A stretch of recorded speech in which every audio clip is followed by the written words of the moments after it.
안녕하십니까? 삶의 지혜와 통찰을 나누는 시간입니다. 세상에는 우리의 눈에 보이지 않는 신비로운 세계가 있다고들 합니다.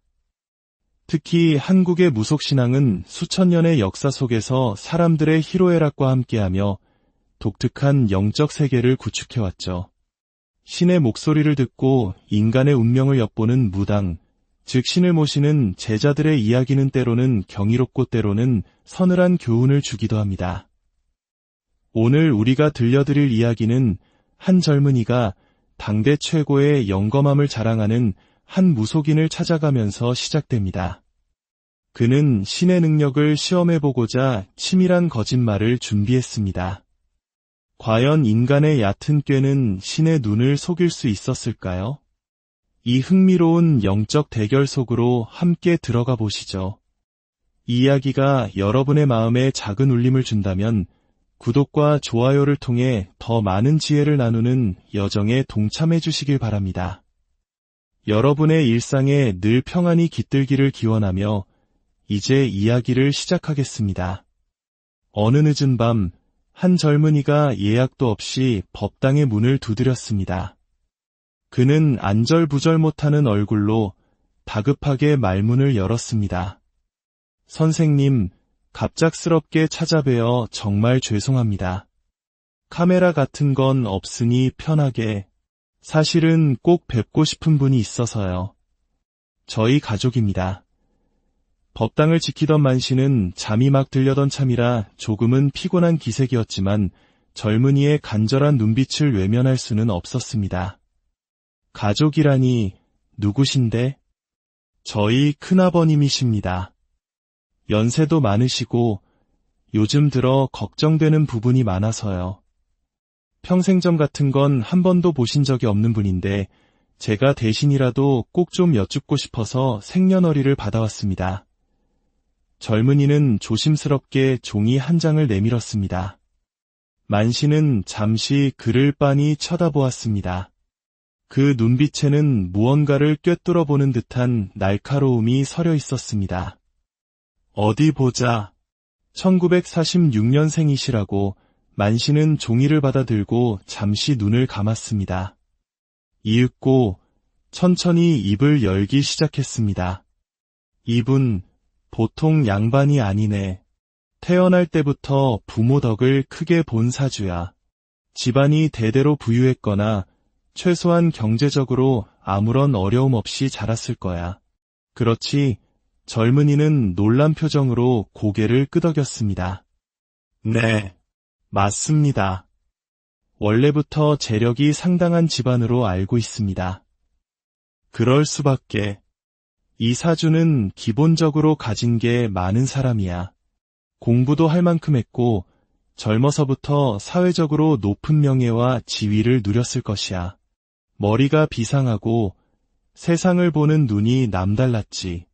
그런데 인생이라는 게 늘 평탄할 수만은 없는 법이지. 만씨는 잠시 말을 멈추고 허공의 한 점을 응시했습니다. 70 중반을 넘어서면서 아주 큰 고비를 한번 겪었어야 해. 모든 것이 무너지는 듯한 어려움, 건강이 급격히 나빠졌을 수도 있고 평생 쌓아온 명예가 한순간에 추락하는 경험을 했을 수도 있어.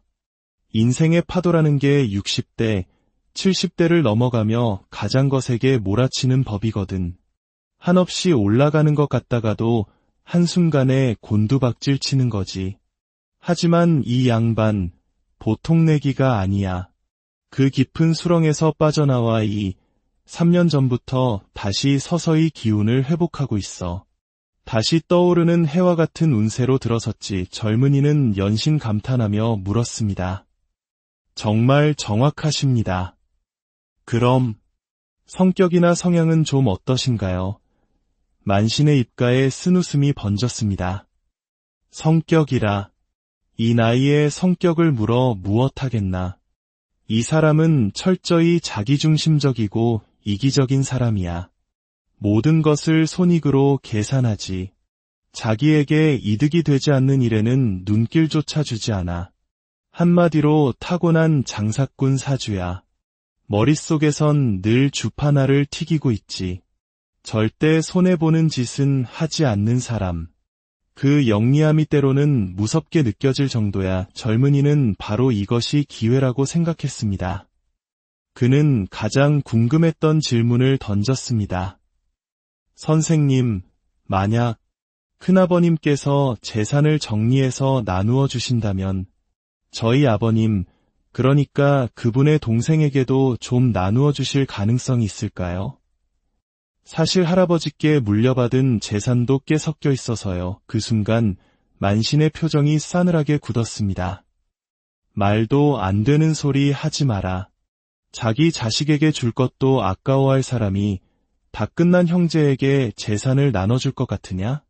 그리고 할아버지 재산이라니. 돌아가신 지가 언젠데 아직도 그 재산이 남아있을 거라 생각해? 이토록 계산이 철두철미한 사람이 그런 찌꺼기를 남겨둘 위인으로 보여? 이미 다 정리되고 끝난 문제를 가지고 와서 나를 떠보는 게냐? 만신의 목소리는 단호했습니다. 그런데 바로 그때 그녀의 몸이 미세하게 떨리기 시작했고 눈빛이 아까보다 더욱 깊어졌습니다. 무언가 다른 존재가 그녀를 통해 말하려는 듯한 기운이 법당 안을 감돌았습니다. 이상하다. 이상해. 왜 자꾸 혀가 꼬부라지는 소리가 들리는 거지? 어눌하고 뒤틀린 말투 말이다. 젊은이는 당황하며 물었습니다. 혀가 꼬부라진 소리라니요. 그게 무슨 말씀이십니까? 조용히 해봐라. 지금 내 몸주 신령님께서 말씀을 주신다. 이 사람은 우리 말을 하는 사람이 아니라고 하신다. 자꾸만 알아들을 수 없는 외국말로 소리를 하시는구나. 이 할아버지는 이 땅의 사람이 아니다. 바다 건너 사람이다 하시네. 만신은 눈을 번뜩이며 젊은이를 쏘아보았습니다. 너 지금 나를 시험하러 온 것이지. 솔직히 말해라. 이 사람 내 큰아버지 아니지. 젊은이의 얼굴이 하얗게 질렸습니다. 그는 더 이상 거짓말을 할 수 없다는 것을 깨달았습니다. 온몸에 소름이 돋았고 심장이 발끝으로 떨어지는 것 같았습니다. 죄송합니다. 선생님, 사실은 제 큰아버님이 아닙니다. 만신은 깊은 한숨을 내쉬었습니다. 그녀는 젊은이의 어리석은 장난에 화가 난 것이 아니었습니다. 신을 기만하려 한 그의 행동과 그 너머에서 느껴지는 거대하고 무거운 기운 때문에 가슴이 답답해져 왔습니다. 내가 누구의 사주를 들고 왔는지 아느냐? 이 사람은 이 나라 사람이 아니야. 아주 멀리 바다 건너에 있는 세상 모든 사람이 이름을 아는 거부이자 한때 세상을 호령했던 지도자라. 젊은이는 고개를 푹 숙인 채 아무 말도 하지 못했습니다. 만신은 말을 이었습니다. 신령님들은 장난을 좋아하지 않으신다. 특히 잠에서 막 깨어난 동자 선녀님은 심기가 무척 불편하시지. 나를 시험하고 싶었더냐? 내 영검이 어느 정도인지 보고 싶었더냐? 아닙니다. 선생님, 정말 죄송합니다. 그저 너무나 신기해서. 신기한 것이 문제가 아니다. 내가 이 사람의 기운에 집중하자마자 숨이 턱턱 막혀오는 것을 아느냐. 가슴이 답답하고 숨을 쉬기가 힘들다.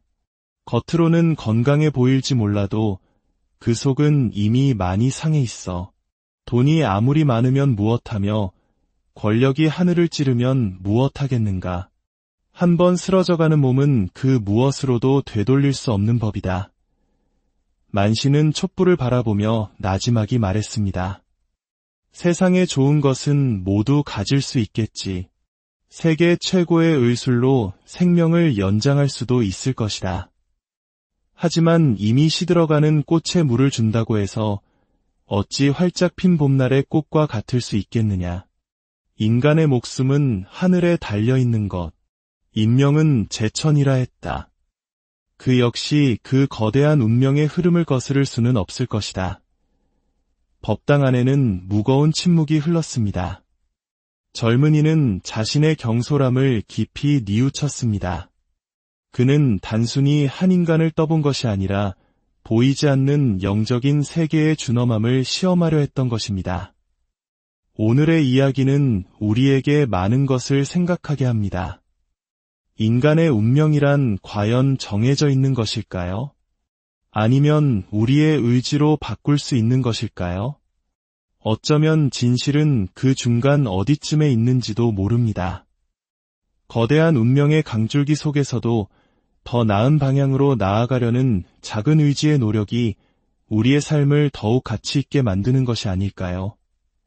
보이지 않는 세계를 존중하는 마음, 그리고 자신의 삶에 대한 겸허한 태도야말로 우리가 혼란스러운 세상을 살아가는데 필요한 가장 큰 지혜일 것입니다.